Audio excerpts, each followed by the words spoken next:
அன்புடி அனைவருக்கும் எனது அன்பான வணக்கம். இந்த நேரலையில் உங்களை சந்திப்பதில் மற்றற்ற மகிழ்ச்சி. என்னோட பேர் ராமேந்திரன். இந்த நேரலை நாம் எதற்காக ஆரம்பித்தோம் என்பது உங்களுக்கு நன்றாக தெரியும்.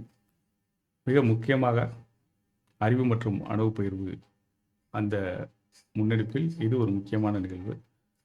நம்ம சமூகத்தில் பல்வேறு சவால்கள் இருக்குது. அதில் மிக முக்கியமானது ஒவ்வொருவருக்கும் அகநீதி கிடைப்பதற்கான இருக்கக்கூடிய சவால். இந்த சவாலை தீர்ப்பதற்கு நாம் பல்வேறு வழிமுறைகளை கடைபிடிச்சிக்கிட்டு தான் இருக்கோம். ஆனாலும் அதை அவ்வளவு எளிதாக நாம் அடைந்து விட முடியவில்லை. அந்த சவாலிலிருந்து நாம் மீண்டு வருவதற்காக நம்ம அகாமிய தியானம்ன்றதை ஆரம்பித்தோம். அதை தொடர்ந்து செய்துட்டு வரோம். பல்வேறு பயிற்சி வகுப்புகள் தொடர்ந்து நடைபெற்றுட்டு வருது. இது நிச்சயமாக பல்வேறு மக்களுக்கு உதவிகரமாக இருக்கும். ஆனால் இந்த சமயத்தில் ஒவ்வொரு வாரமும் நான் மீண்டும் என்னுடைய அனுபவத்தை பகிர்ந்து கொண்டு வருவதற்கு அடிப்படை நோக்கமே இந்த அறிவு மற்றும் அனுபவ பகிர்வு நிச்சயமாக ஒவ்வொருவருக்கும் பல்வேறு வகையில் உதவும் நான் நம்புகிறேன். அதுவும் முக்கியமாக இன்றைய நிகழ்வு நிச்சயமாக உங்களுக்கு உதவிகரமாக இருக்கும். உடலையும் உள்ளத்தையும் உறுதி செய்வோம். இதுதான் அடிப்படையில் நம்ம வாழ்க்கைக்கு தேவையான ஒரு அடித்தளம். உங்களுடைய உடல், உங்களுடைய மனநலம் இது இரண்டும் சிறப்பாக இருந்தால் தான் நீங்கள் நினைக்கிறத செய்ய முடியும், நினச்ச நேரத்தில் செய்ய முடியும், நினச்ச மாதிரி செய்ய முடியும், அல்லது அதை செய்வதற்கான முயற்சியாவது எடுக்க முடியும். இந்த பயணத்தில் இந்த வாரம் ஒரு மிகவும் முற்றிலும் ஒரு வேறுபட்ட அனுபவமாக அமைந்து விட்டது. பல்வேறு காலகட்டங்களில் நம்ம பல்வேறு சவால்களை சந்திச்சுட்டே தான் வரோம். ஆனாலும் இந்த வாரம் ஒரு என்ன சொல்கிறதுன்னா, நம்மளால் தாங்கிக் கொள்ள முடியாத ஒரு நிகழ்வு ஒன்று நிகழ்ந்தது. அதை பற்றி நான் அடுத்து சொல்கிறேன். அதற்கு முன்னாடி இந்த வாரத்தில் என்னென்ன செஞ்சோம் அப்படின்றத நான் சொல்லிடலாம். இன்றைய தினத்துலேருந்தே நான் சொல்லிடுறேன். இன்றைய தினம் நம்ம எப்பயும் போல் ஞாயிற்றுக்கிழமை நீண்ட நேர தியான பயிற்சிக்கான சவால் இருக்குது. அந்த சவாலின்படி இன்று 120 நிமிடங்கள் பயிற்சி இருக்குது. செய்து முடிச்சாச்சு ஏற்கனவும். இந்த நேரலைக்கு அப்புறமும் கூட நான் பயிற்சிகள் செய்வதற்கான வாய்ப்புகள் இருக்குது. நேரலையில் இணைந்து கொண்ட அனைவருக்கும் நன்றியை தெரிவிச்சுக்கிறேன். நான் நிச்சயமாக இந்த நேரலை உங்களுக்கு மிகவும் பயனுள்ளதாக இருக்கும்னு நம்புகிறேன். முதலில் நான் இந்த வாரத்தில் என்ன செஞ்சேன் அப்படின்ற சொல்லிடுறேன். அதாவது நம்ம எத்தனை தான் வகுப்பு எடுத்துகிட்டே இருந்தால் கூட நம்மளுடைய உடல் நலத்தையும் மனநலத்தையும் பாதுகாத்து கொள்ள வேண்டியது நம்மளுடைய முக்கியமான தலையாய கடமை அப்படின்றத நம்ம எல்லோரும் உணர்ந்து கொண்டு தான் செயல்பட வேண்டும். அதற்காக தான் நான் ஒவ்வொரு வாரமும் என்னோடது என்ன செஞ்சு முடிச்சிருக்கேன் அப்படின்றதையும் பகிர்ந்துக்கிட்டு உங்களுக்கு நான் சொல்கிறேன். ஸோ முதலில் பார்ப்போம். நான் முன்னாடி சொன்னது போலவே உடல் நலத்திற்கும் மனநலத்திற்கும் பல்வேறு வகையான வழிமுறைகளை நீங்கள் கடைபிடிக்கலாம். நான் என்ன பண்ணியிருக்கேன் அப்படின்னா, இந்த ஆண்டு மிக மிக முக்கியமாக உடல் நலத்தை கவனித்துக் கொள்வதற்காக, அல்லது சீராக வைத்துக் கொள்வதற்காக, அல்லது அந்த நிலையிலே பாதுகாத்து வைத்துக் கொள்வதற்காக, அடுத்த நிலைக்கு எடுத்து செல்வதற்காக என பல்வேறு வகையில் அதை முயற்சி செய்துக்கிட்டே இருக்கோம்.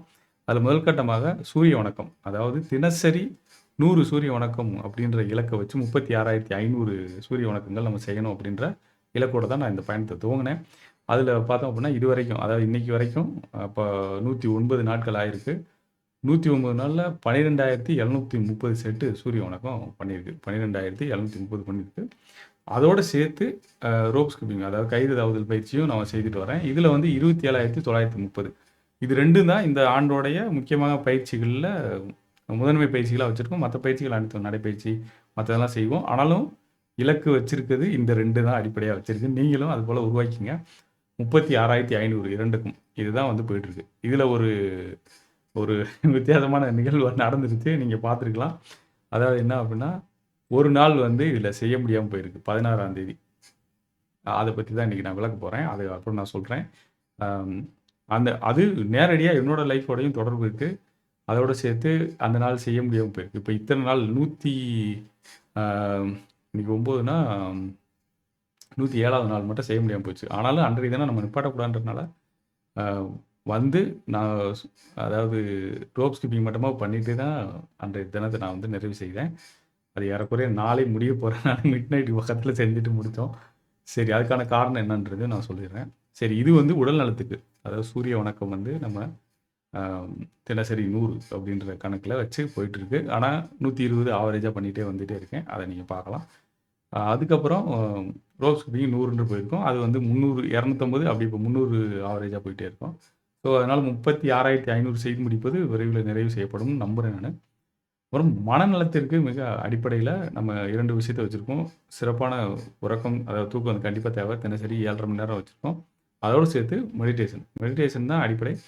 மெடிடேஷன் வந்து தினசரி வந்து 60 நிமிடங்கள் குறைந்தபட்சம். அதாவது 1 மணி நேரம் செய்யணும் அப்படின்றத வச்சிருக்கோம். அதன்படி 8443 நிமிடங்கள் வந்து செய்து முடிச்சாச்சு. இந்த தகவல நான் உங்ககிட்ட சொல்றதுக்கு முக்கியமான காரணமே, நம்ம பயிற்சியாளரா இருப்போம், பயிற்சி குடுக்குறோம், எல்லாமே செஞ்சா கூட நீங்க பயிற்சியாளரா வந்து என்னைய பார்க்கறதுக்கு வாய்ப்பு இருக்கு.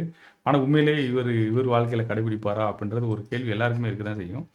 கண்டிப்பா கடைபிடிக்கணும், செய்யணும் அப்படின்றது ரொம்ப அவசியம். ஏன்னா தனிப்பட்ட முறையில நான் என்னதான் வெளியே வந்து பயிற்சிகள் குடுத்து மற்றவர்களுக்கு செய்தாலும் கூட, எனக்குன்னு நான் வந்து என்னுடைய கடமைகளை நிறைவேற்றுவதற்கு, என்னுடைய உடல் நலத்தையும், மனநலத்தையும் பாதுகாத்துக் கொள்வதற்கான பணிகளை செய்ய வேண்டியது ரொம்ப ரொம்ப அவசியம். அப்படின்றத முதல் கட்டமா உங்க கூட பதிவு செய்துக்கிறேன்.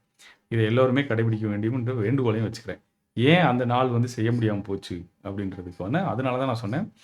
வாழ்க்கையில எடுக்கக்கூடிய ஒவ்வொரு முடிவும் வந்து நம்ம வாழ்க்கையை தலகழக்க மாற்றக்கூடிய விஷயம் அப்படின்றத தான் இதுக்கு தலைப்பாவே வச்சிருக்கோம். அதுதான் நான் உங்களுக்கு நார்மலா அனுபவ பகிர்வுன்னு வச்சிருப்பேன் நானு.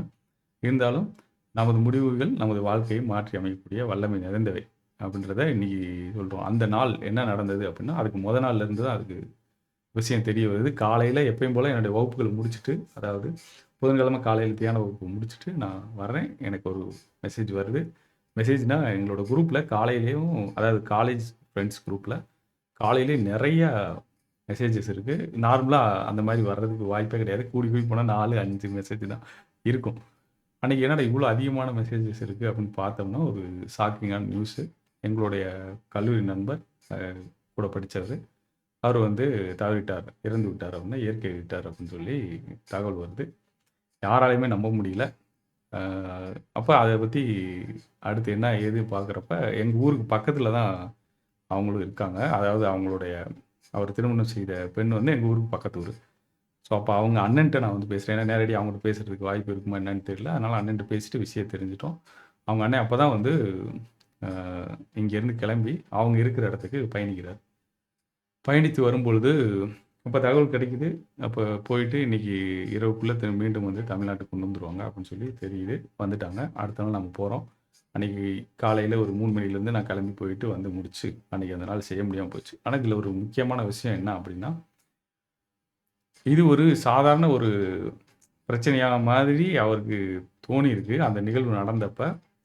ஆனா வந்து அப்ப காலம் தாழ்த்தியிருக்காங்க. சரி இது அப்புறமா போய் பார்த்துக்கலாம் அப்படின்னு சொல்லிட்டு. அது எங்க போய் முடிஞ்சிருக்கு அப்படின்னா, அவருடைய மீண்டும் அவருடைய பல்ஸ் ரேட்ட நார்மலா கொண்டு வந்து உயிர் பிழைக்க வைக்க முடியாத நிலைமைக்கு போயிருச்சு. சாதாரண ஒரு விஷயமா தான் நடந்திருக்கு.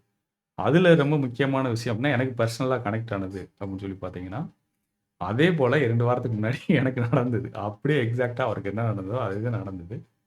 ஆனா, நான் வந்து உடனடியாக வந்து மருத்துவமனைக்கு சென்று ஓரிரு மணி நேரங்கள்ல எல்லாம் சரியாயி 3 மணி நேரம் எல்லாம் முடிச்சு எல்லாமே மொத்தத்துக்கு சேர்த்து போயிட்டு வந்து எல்லாம் சேர்த்து 3 மணி நேரத்தில சரியாயி நான் திரும்ப வந்துட்டேன்.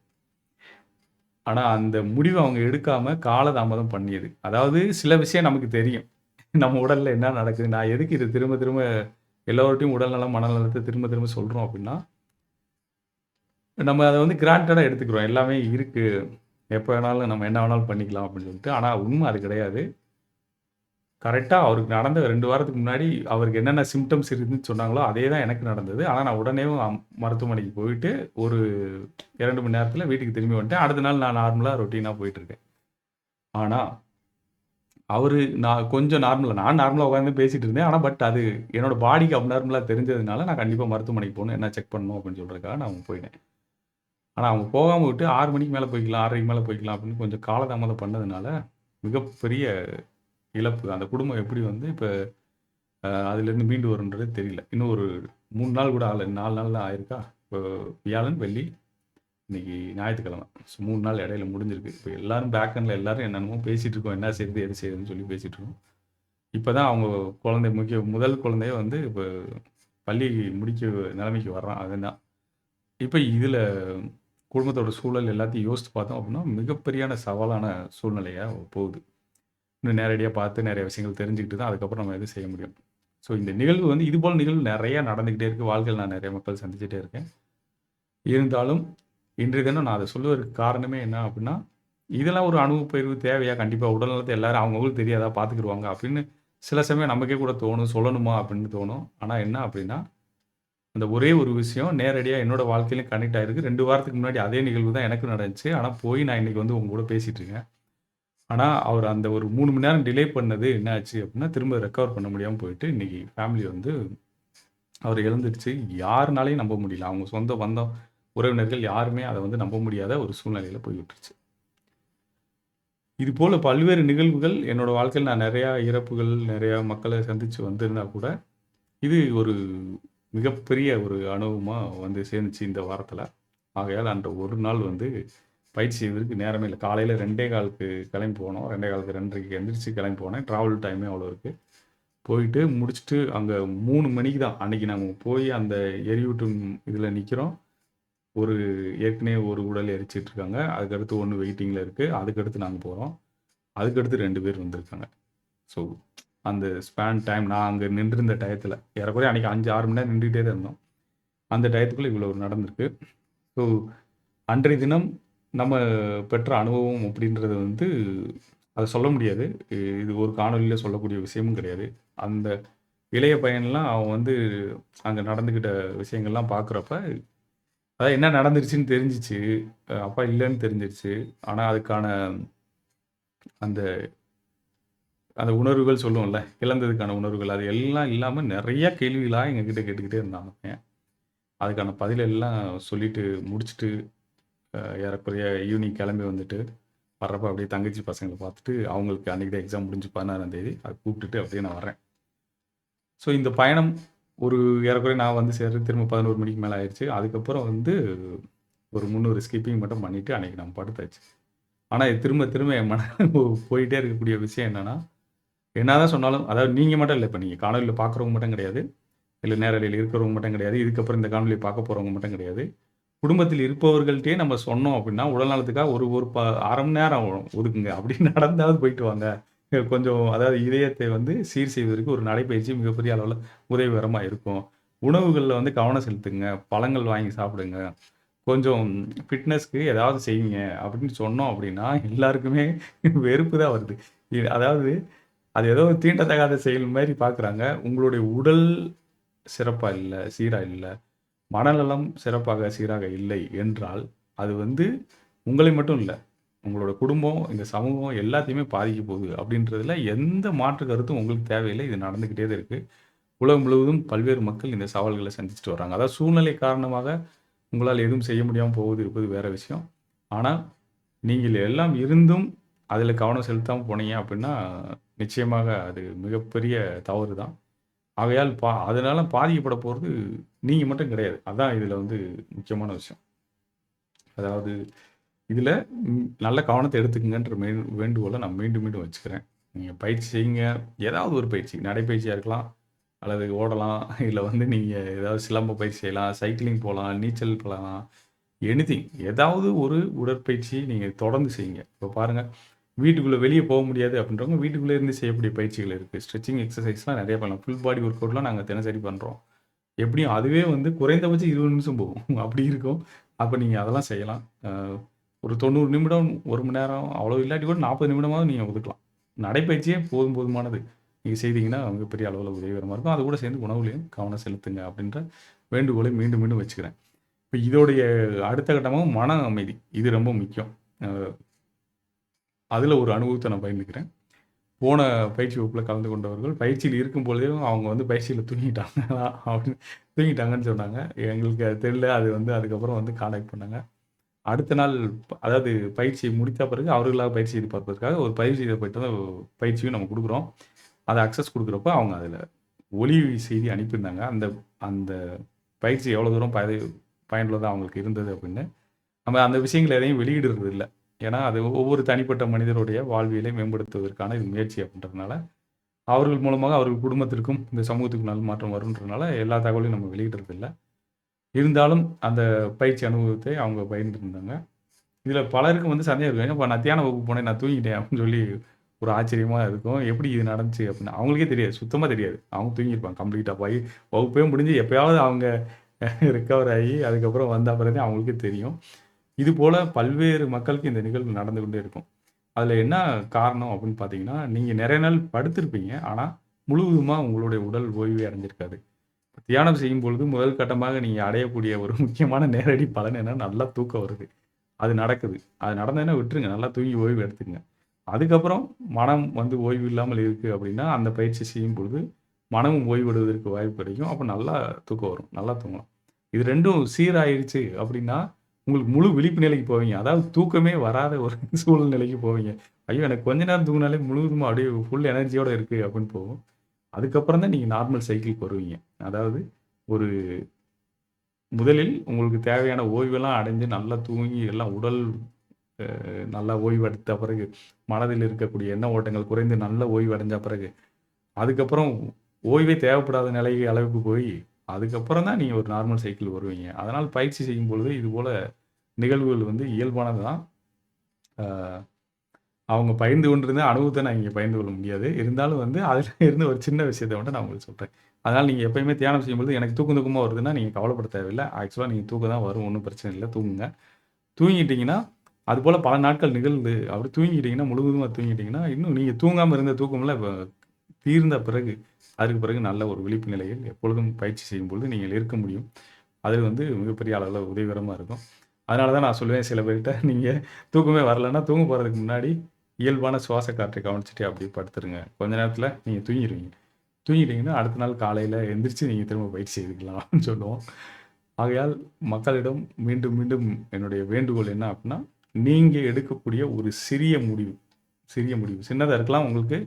ஆனா, அது எவ்வளோ பெரிய பாதிப்பை ஏற்படுத்தும் அப்டின்றத நீங்க வந்து கண்டிப்பா அதாவது பாதிப்புனா, அது ஒரு நேர்மறைந்த எதிர்மறையானது. இல்ல ஒரு மாற்றத்தை ஏற்படுத்தக்கூடியது. அது என்ன விதமான மாற்றமா இருக்கலாம். ஆகையால் ஒவ்வொரு முடிவையும் கவனத்தோடு எடுக்க வேண்டும் என்ற வேண்டுகோளை மட்டும் நான் வச்சுக்கிறேன். இது இந்த வாரத்தில மிகப்பெரிய அனுபவம். மீண்டும் 20, 25 ஆண்டுகளுக்கு பிறகு 24 ஆண்டுகளுக்கு பிறகு என்னுடைய கல்லூரியில உடன் படித்தவர்கள் நெறைய பேர சந்திக்கிறதுக்கும் வாய்ப்பு அன்னைக்கு கிடைச்சு, நெறைய விஷயத்த பேசிட்டு இருந்தோம். ஏறக்குறைய 5 மணி நேரம்னா, ஒரு 3 மணி நேரம் பேசுறதுக்கும் வாய்ப்பு கிடைச்சுச்சு. அதில நெறைய விஷயங்கள பகிர்ந்து கொண்டார்கள். மீண்டும் எங்களுடைய 25வது ஆண்டு சந்திப்பு அடுத்த ஆண்டு நாங்க சந்திக்க போறோம். 24 ஆண்டுகள் ஆயிருச்சு.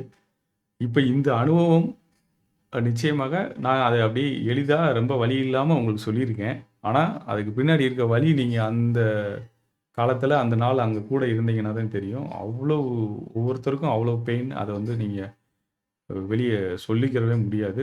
ஆ ஏன்னா, இத எப்படி ஈடுகட்ட போறாங்க, என்ன செய்ய போறாங்க அப்படின்றது தெரியாது. இந்த நேரலைக்கு பிறகு அடுத்த கட்ட பணியும் நம்ம துவங்க வேண்டியது இருக்கு. அது சம்மந்தமாவும் நெறைய வேலைகள பார்க்க வேண்டியது இருக்கு. ஸோ, உங்ககிட்ட நான் மீண்டும், மீண்டும் என்னுடைய தாழ்மையான வேண்டுகோளா வச்சிருக்கேன். நீங்க வந்து ஏதாவது ஒரு பயிற்சி உடல் நலத்திற்கு, ஏதாவது ஒரு பயிற்சி உங்களுடைய மனநலத்தை சீராக வைத்துக் கொள்வதற்கு. இது 2யும் செய்யுங்க. உங்கள் குடும்பத்தில் இருக்கவங்களுக்கும் இந்த தகவல சொல்லுங்க. அ அனைவரும் தொடர்ந்து பயணிப்போம். ஏதாவது உங்களுக்கு உதவிகள் தேவைப்பட்டா, நம்மளுடைய வாட்ஸ்அப் எண் இருக்கு. தியான வகுப்புல கலந்து கொள்ளணும்னாலும், அந்த எண்ணுக்கு நீங்க மெடிடேஷன் அனுப்புனீங்கனாலே போதும். அதில இருந்து உங்களுக்கு தகவல் கிடைக்கும். அதில நீங்க கலந்து கொள்ளலாம். மிக குறைந்த கட்டணத்தில தான் நம்ம நடத்துறோம். ஆனா, அதெல்லாம் நீங்க பயன்படுத்திக்கணும்னு ஒரு வேண்டுகோளை வச்சுக்கிறேன். 2 வகுப்புகளுக்கே இப்போதைக்கு நம்ம ரூ. 50 தான் வாங்கிட்டு இருக்கோம். அத நீங்க வந்து அந்த ரூ. 50 எதுக்குன்னா, நீங்க வரணும் அப்படின்னு கட்டணம் குடுத்துருக்கோம், போகணும் அப்படின்றதுக்காக நம்ம வாங்குறது. ஏன்னா நெறைய மக்கள் அ அ பணம் இல்ல அப்படின்னா, அதுக்கு வந்து ஒரு மதிப்பே இல்லாம ஆக்கிடுறாங்க. இதுவும் குறைந்த கட்டணம்ன்றதுனாலும் சில பேர் அத மதிக்கிறது இல்ல. இருந்தாலும் எங்களுடைய ஒரு கடமை அப்படின்ற அடிப்படையில நான் இத எடுத்துக்கிட்டு, கண்டிப்பா இந்த சமூகத்தில செய்ய வேண்டியது அப்படின்றது, அ எனக்கு இருக்கக்கூடிய கடமை, பொறுப்பு அப்படின்றதுனால நான் இத தொடர்ந்து செய்து கொண்டே இருக்கிறேன். நீங்கள் நிச்சயமாக உங்களுடைய உடல் நலத்தையும், மனநலத்தையும் மேம்படுத்திக் கொள்ள ஏதேனும் ஒரு செயலை தொடர்ந்து செய்து, உங்கள் வாழ்வியலையும், அகமைதியும் மேம்படுத்திக் கொள்ள வேண்டும். அதோடு சேர்த்து உங்க குடும்பத்திற்கும் அது நல்ல வகையில் அமைவதற்கு உதவியாக இருக்கும் என்ற முழு புரிதலோடு நீங்கள் இதை செயல்படுத்த வேண்டும் என்ற வேண்டுகோளை நான் வைத்துக் கொள்கிறேன். அடுத்த நேரலையில் இன்னொரு அனுபவ பகிர்வில் நாம் சந்திப்போம். இன்று சொன்ன செய்தி வந்து ரொம்ப வலியான செய்தி தான். ஆனா, நான் அத வலி இல்லாம சொல்லி முடிச்சிருக்கேன். அது நீங்க வந்து அத புரிஞ்சிருப்பீங்கன்னு நான் நம்புறேன்.